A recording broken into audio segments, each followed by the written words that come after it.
Student, कैसे हो आप सब। आज फिर हम आ गए हैं एक वीडियो लेके, जो कि आपका 14 अगस्त का पेपर जो एमपी पुलिस कांस्टेबल का हुआ है उसके हम क्वेश्चंस लेके आए, मैथ्स के क्वेश्चन लेके आए, बहुत इंपॉर्टेंट क्वेश्चन लेके आए हैं। थोड़ा सा देर जरूर हो गई है कि एक दिन देर से हमारी वीडियो बन रही है और आ रही है। उसका कारण है कई काम आ गए थे ज़रूरी, उनको हमको करना ज़रूरी था, इसलिए हम नहीं ला पाए वीडियो। लेकिन आज हमारी पूरी कोशिश है। जैसे कि 15 अगस्त को तो छुट्टी थी, आप सब जानते ही है, तो 15 अगस्त को कोई पेपर हुआ नहीं, तो ऑलरेडी वो कवर हो गए हैं। तो इस चीज़ का ध्यान रखिए कि थोड़ा सा हमारी वीडियो डेली शाम को 6 बजे आती ही है। हमारी पूरी कोशिश रहती है किसी दिन यदि हमको ज़रूरी काम हो गया या कुछ और हो गया तो मिस होती, नहीं तो हमारी शाम को 6 बजे वीडियो ज़रूर आती।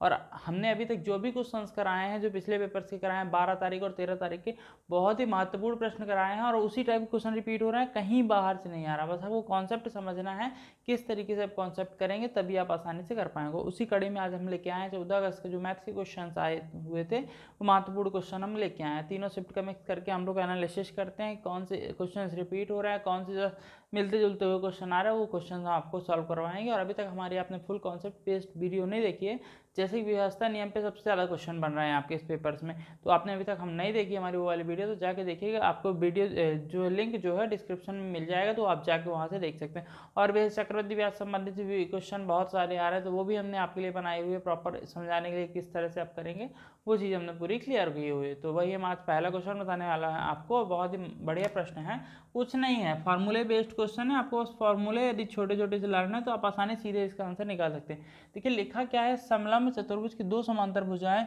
22 सेंटीमीटर और 9 सेंटीमीटर, उनके बीच की दूरी 18 सेंटीमीटर, तो उसका क्षेत्रफल निकालिए। समलंब चतुर्भुज क्या होता है आप सब जानते होंगे, ठीक है। ये हमारा समलंब चतुर्भुज हो गया।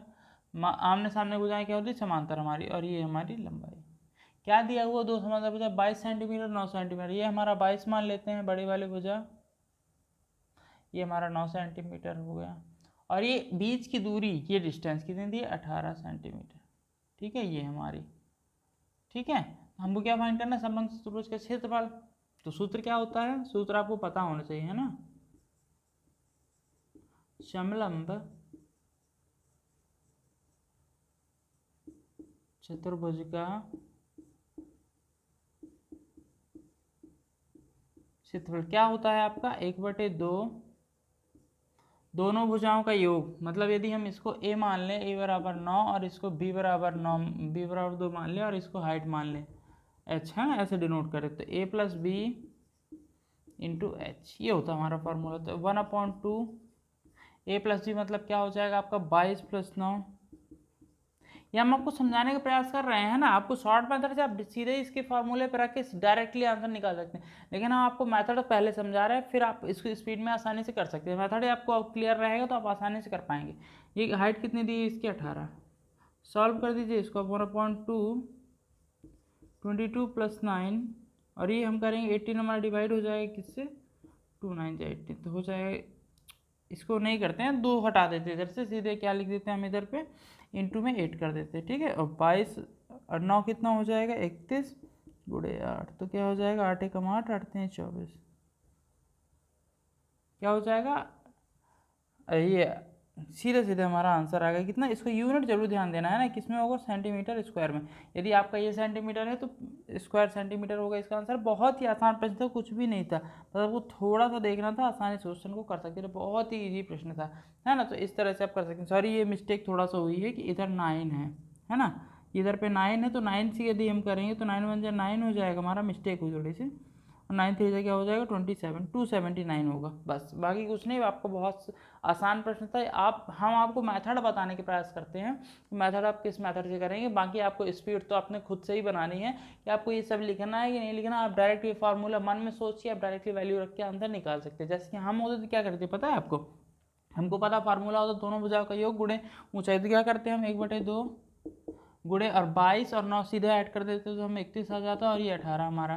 सॉल्व करते तो 9 आता, 31 9 एकम 9 9 27, ये आ जाता हमारा आंसर सेंटीमीटर। को डायरेक्टली आंसर आ जाता इतनी देर में, कुछ भी नहीं थे इस क्वेश्चन में, और आसानी से आप निकाल लेते। तो आपकी यही मेथड है, आप पहले मेथड समझिए, उसके बाद ही आप स्पीड को बढ़ा पाएंगे। अब हम बताने वाले हैं आपको अगला क्वेश्चन, जो कि बताएं कैसे आप कम से कम क्वेश्चन को आप करेंगे। स्टूडेंट्स, हमारा अगला प्रश्न बहुत ही आसान प्रश्न है। आप थोड़ा सा ध्यान देंगे और आसानी से क्वेश्चन को कर पाएंगे। इसमें भी कोई समय नहीं लगना था, लेकिन हम आपको दोनों तरीके से बताएंगे कि यदि हम अपने आपके एग्जाम में बैठते इस क्वेश्चन के सामने हम किस तरह से सॉल्व करते हैं, वो हम भी तरीका बताएंगे और आपको समझाने के लिए बताएंगे कि इस मेथड का या यूज़ करेंगे आप।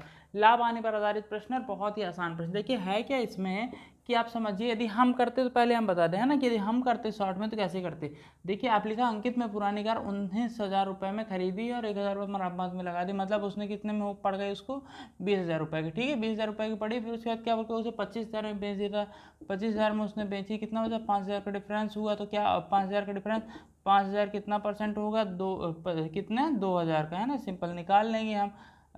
100 हो जाएगा और 0 0 हो जाएगा और 0 से 0 जाएगा और 5 2 दूनी 4 2 पंचे 10 है ना। ये आ जाएगा आंसर। इसका सिंपल क्वेश्चन था, कुछ भी नहीं था। ये 20,000 था है ना, आसानी से आपका आ जाएगा। बिल्कुल इजी था, कुछ भी नहीं था। इसका आंसर आ जाएगा क्या आपका सीधे 25%। ये आ गया आपका आंसर इस तरीके से। अब यदि हम फुल कॉन्सेप्ट के साथ करना चाहेंगे तो हम बताएंगे किस तरीके से आप क्वेश्चन को करेंगे। देखिए करना क्या है इसमें, पहले तो आपको दिया अंकित ने पुरानी कार 19,000 रुपये में खरीदी, 1,000 मरम्मत, मतलब उसकी क्रय मूल्य कितनी हो गई टोटल। क्रय मूल्य हो गया आपका 19,000 प्लस आपका 1,000, कितना होगा टोटल 20,000। क्लियर, 20,000 रुपये उसका क्रय मूल्य। अब बोल क्या रहा है और 25,000 में बेच दिया, विक्रय मूल्य दिया हुआ है। कितना दिया हुआ है 25,000। लाभ क्या होता है, लाभ का सूत्र क्या होता है, विक्रय मूल्य माइनस क्रय मूल्य। तो क्या विक्रय मूल्य क्या दिया 25,000 माइनस 20,000 बराबर 5,000 रुपये। आपको क्या हो गया प्रॉफिट। सूत्र क्या होता है लाभ प्रतिशत निकालने का, लाभ बटे क्रय मूल्य गुणे 100। रख दीजिए फॉर्मूले पे। लाभ हमारा 5,000 आया है, कितना है 5,000, क्रय मूल्य हमारा 20,000 और गुणे में 100। सॉल्व कर, 2 0 से 2 0 जाएंगे, 1 0 से ये जाएगा, 1 0 से ये जाएगा और 5 25 दूनी 50 हो जाएगा। सिंपल कितना 25% आंसर आ जाएगा। इतना आसान क्वेश्चन था, कुछ भी नहीं था इस प्रश्न में। हमने बताया कि यदि आपको कॉन्सेप्ट क्लियर करना है तो ये आपको ध्यान रखना होगा, कॉन्सेप्ट बस क्लियर होने चाहिए, आप आसानी से क्वेश्चन को कर पाएंगे। ये तो हमने बताया कि आपको मेथड यदि समझ नहीं आया तो मेथड हमने बताने का प्रयास किया, और शॉर्ट मेथड ये बताया हमने किस तरीके से आप मन में ही आधा क्वेश्चन लगा सकते हैं, शॉर्ट में इसका आंसर निकाल सकते हैं 5 से 7 सेकंड में। इस तरह से हम क्वेश्चन करेंगे। अब बताने वाले हम अगला क्वेश्चन जो कि बताएंगे किस तरीके से आप करेंगे। और हमने कई फुल कॉन्सेप्ट के साथ वीडियो बनाई हो तो आप देखिएगा, और हमारे जो प्रीवियस वीडियोस हैं जैसे कि हमने 12 अगस्त का और 13 अगस्त का ही पेपर बनाया हुआ है वो भी आप देखिएगा, उसमें भी आपको काफ़ी क्वेश्चन हमने सॉल्व करवाए हैं। अलग अलग टॉपिक से रिलेटेड अलग अलग क्वेश्चन हम सॉल्व करवाते हैं। यदि एक टॉपिक से 4 से 5 क्वेश्चन आए तो उस टॉपिक से हम 1 या 2 क्वेश्चन करवाते हैं, उससे ज़्यादा नहीं कराते हैं। तो हमको टॉपिक कवर करना है, हमको क्वेश्चन कवर नहीं करने। तो ये चीज़ आप ध्यान रखिएगा। अब उसी कड़े में लेके आए अगला क्वेश्चन जो कि बताएंगे कैसे आप कम से कम क्वेश्चन को आप करेंगे। स्टूडेंट्स हम लेके आ गए आपके लिए 2 बहुत ही महत्वपूर्ण प्रश्न जो कि बताएं किस तरीके से आप करेंगे। एक तो आपका व्यवस्था नियम पर आधारित क्वेश्चन, जैसा कि हमने आपको पहले ही बताया था कि आपके व्यवस्था नियम पर आधारित कम से कम 3 से 4 क्वेश्चन फंस रहे हैं। इस टॉपिक को अच्छी तरह से पढ़िएगा, हमारी फुल वीडियो कॉन्सेप्ट के साथ बनी हुई है इसके लिए, तो आप जाके एक बार जरूर देखेंगे। जैसे कि फर्स्ट क्वेश्चन है आपका, लिखा क्या है, निम्न में से कौन सी संख्या, इसमें हमने ऑप्शन लेके ये सॉल्व करना ज़्यादा सरल समझो। तो 18 से विभाज्य है। सिंपल कॉन्सेप्ट आपको पता होना चाहिए कि 18 गुणनखंड क्या होता है 2 और 9। ठीक है, तो आप समझिए 2 के लिए व्यवस्था नियम क्या होता है कि अंतिम संख्या हमारी सम होनी चाहिए। देखिए इसमें है सम, इसमें है सम संख्या, तो आपको पता ही है ये सम है, ये सम है, ये सम, मतलब ये 3 पॉसिबिलिटी हो, ये तो ऑलरेडी गया हमारा। ठीक है, ये 3 बचा। अब दूसरी कंडीशन क्या है, ये हमारा 2 तो सेटिस्फाई हो जाएगा। अब 9 चाहिए, हम 9 के लिए क्या होना चाहिए, अंकों का योग जो है हमको 9 से विभाजित होना चाहिए। तो क्या करते हैं पहले हम कि 5 और 9 हटा देते हैं, 5 और 4 9 और 6 2 8 1 9 और 2, मतलब ये नहीं कटेगा ना, 200 हमारा भाग नहीं जाता है 9 से, तो ये हमारा गया, मतलब ये भी हमारा ऑप्शन नहीं होगा। आगे आए हम तो 4 1 5 और ये हम एक बार 9 ये गया हमारा, 5 4 9 ये गया, 6 2 8 1 9, मतलब ये पूरा पूरा हमारा कट जा रहा है। तो इसमें क्या हो गया हमारा, एक तो ये हो सकता है, लास्ट वाला भी चेक कर लेते हैं, 2 6 और 6 4 10, तो 12 14 तो 16, 16 4 20 4 24, ये भी नहीं कट रहा हमारा, लेकिन होती है 27 होता है, तो ये भी हमारा नहीं होगा ऑप्शन। ऑप्शन यही वाला हमारा सही हो जाए। इतना आसान प्रश्न था, कुछ भी नहीं था इसमें, आराम से आप क्वेश्चन को कर सकते थे। अब बताने वाले आपको अगला क्वेश्चन जो कि बताएंगे, आपको समझ नहीं आया हो यदि कैसे हमने किया इसका, अब एक बार जाके हमारी पूरी फुल वीडियो वाला कॉन्सेप्ट वाला जरूर देखिएगा, उसमें आपको काफ़ी कुछ समझ में आएगी। हमारा अगला अगला क्वेश्चन है, कितना आसान क्वेश्चन बोला, लगातार 3 संख्याओं का योगफल 123 से सबसे छोटी संख्या याद कीजिए। हमारे पास एक कॉन्सेप्ट होता है कि लगातार संख्याएं दी है, मतलब x प्लस 1 और x प्लस 2 हमारी ये लगातार संख्या, बोला इनका योगफल, तो हम योग कर लेंगे 123। ठीक है, आगे सॉल्व करेंगे तो क्या आएगा, x 3x प्लस 3 बराबर 123।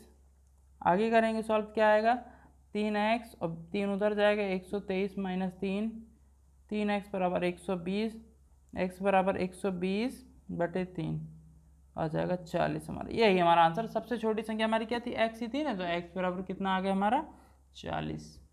यही हमारा आंसर। इतना आसान प्रश्न तो कुछ भी नहीं, तो इसको आप 2-3 तरीकों से लगा सकते हैं। एक तो इसका एवरेज वाले क्वेश्चन से भी लगा सकते हैं, आंसर एक ही आएगा। बहुत ही आसान प्रश्न, जो भी मेथड आपको इजी लगे उस मेथड का आप यूज़ करिए। अब बताने वाले आपको अगला क्वेश्चन, जो कि बताएंगे कैसे आप कम से कम क्वेश्चन को आप करेंगे। स्टूडेंट्स, हमारा अगला प्रश्न है, बहुत ही आसान प्रश्न है, आप थोड़ा सा इसको ध्यान देके आसानी से क्वेश्चन को आप कर सकते हैं।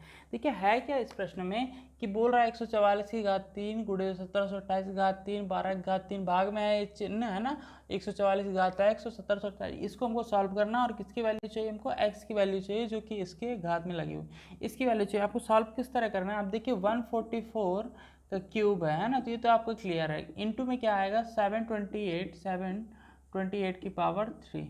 ठीक है, और ये क्या डिवाइड में आपका 12 क्यूब हमको पता है क्या होता है 728। ठीक है, ये होता है, और ये 728 आपको इधर ही ले आना है इसके मल्टीप्लाई में। कितना है, सॉरी 1728 है ना, ये हो गया हमारा।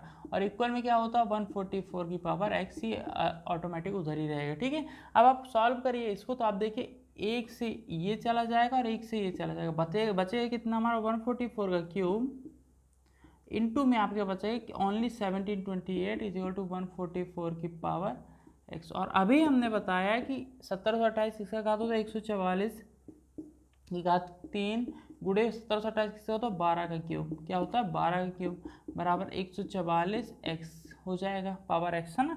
अब देखिए आप क्या है इसमें कि हम इसको बनाएंगे क्या, 144 हमको बनाना, तो कैसे बनाएंगे 144 का क्यूब तो ये हमारा है, इंटू में यदि हम इसमें ऐसे नंबर से गुणा करें 144, हमको पता है कि 12 की घात 2, देखिए क्या 12 की घात 2 करेंगे तो 144 आता है हमारा, है ना।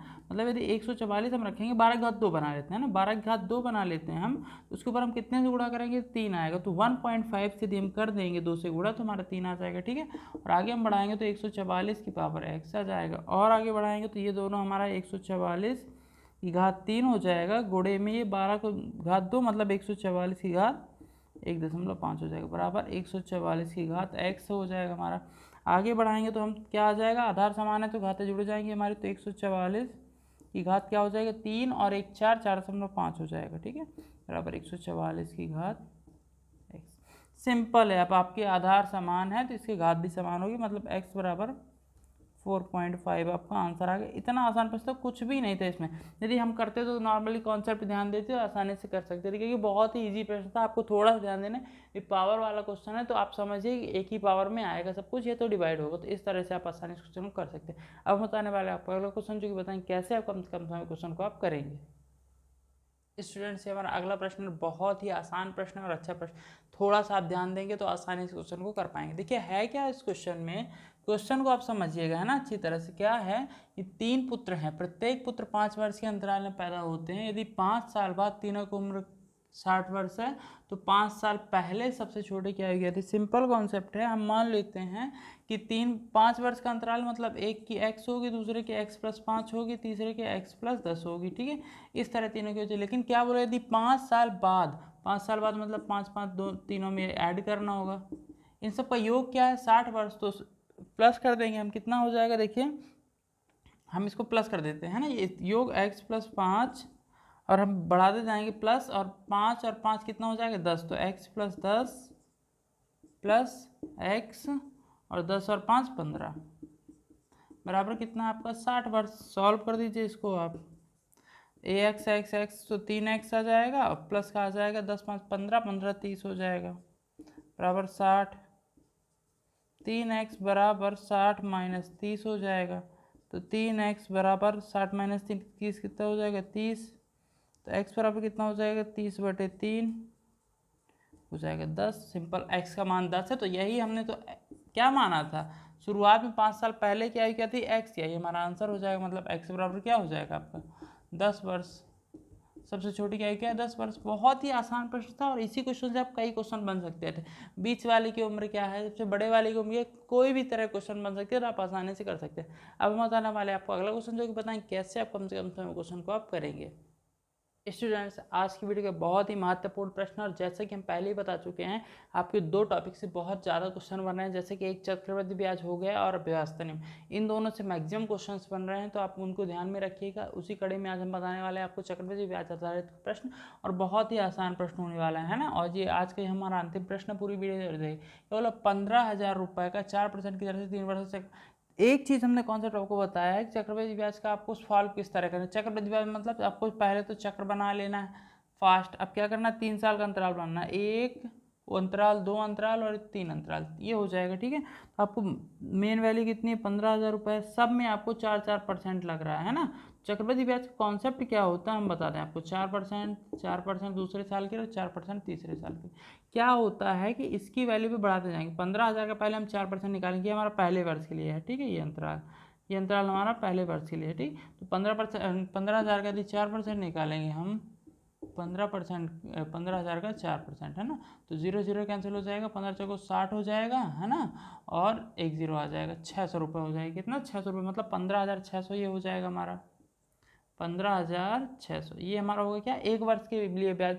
अब हमारा जो चक्रवृद्धि ब्याज में होता है कि हमारा इस पे ब्याज लगेगा, ना कि इस पे ब्याज लगेगा। 15,600 को फिर हम 4% निकालेंगे। 15,600 को 4% निकालेंगे जब 0 से 0 जाएगा, बचेगा क्या, 4 संग 24, बचेगा 2 हमारा, 4 पंचे 20 तो 22, बचेगा 2 हमारा, 4 एकम 4 तो 6, 624 रुपये। तो इसमें हम 624 रुपये जोड़ लेंगे तो कितना हो जाएगा 16,000, 1560 में 15,600 में है ना। 624 हम यदि जोड़ते हैं तो कितना आ जाएगा, 4 2 12 6 16,224 आ जाएगा। ठीक है, ये स्टूडेंट हमारा दूसरे वर्ष का आ गया 16,224। अब इसका हमको 4% निकालना, 16,000 कितना 224 गुड़े 4/100, 4 एकम 4, ये आ गया 25, 25 से भाग लगाएंगे तो 648.96 आ जाएगा है ना, पूरा कैंसिल हो जाएगा। ठीक है, ये आ गया हमारा। अब हम इसको वैल्यू को इसमें ऐड करना होगा, तो 16,224 और 0.96 इसमें क्या करना है, सॉरी 648.96 हमको ऐड करना होगा। 0.96 नीचे आ जाएगा, 8 4 12, 4 2 6 1 7 आएगा, 6 2 8 आएगा, तो 16,872.96 आ जाएगा। कितना 16,872.96, ये हो गया हमारा कुल पैसा है ना। अब ब्याज बताना उसको। अब देखिए इसमें कितना डिफरेंस है ना, तो वो हमारा आंसर आ जाएगा। देखिए क्या हो जाएगा ब्याज हमारा, 16,872.96 माइनस का 15,000। ठीक है, सॉल्व कर दीजिए तो कितना आ जाएगा, 1,872.96, ये आ गया आपका आंसर। इतना आसान क्वेश्चन तो कुछ भी नहीं था इस प्रश्न में, आप आसानी से निकाल सकते थे। बहुत ही इजी प्रश्न, थोड़ा सा आपको ध्यान रखना और आसानी से क्वेश्चन को कर सकते थे। तो इस तरह से आप क्वेश्चन को निकाल सकते हैं। वीडियो अच्छा लगा तो लाइक करिएगा, दोस्तों में शेयर करिएगा, चैनल सब्सक्राइब जरूर कर लीजिए, क्योंकि जो आने वाली वीडियो आपको टाइम मिल पाए। Thank you.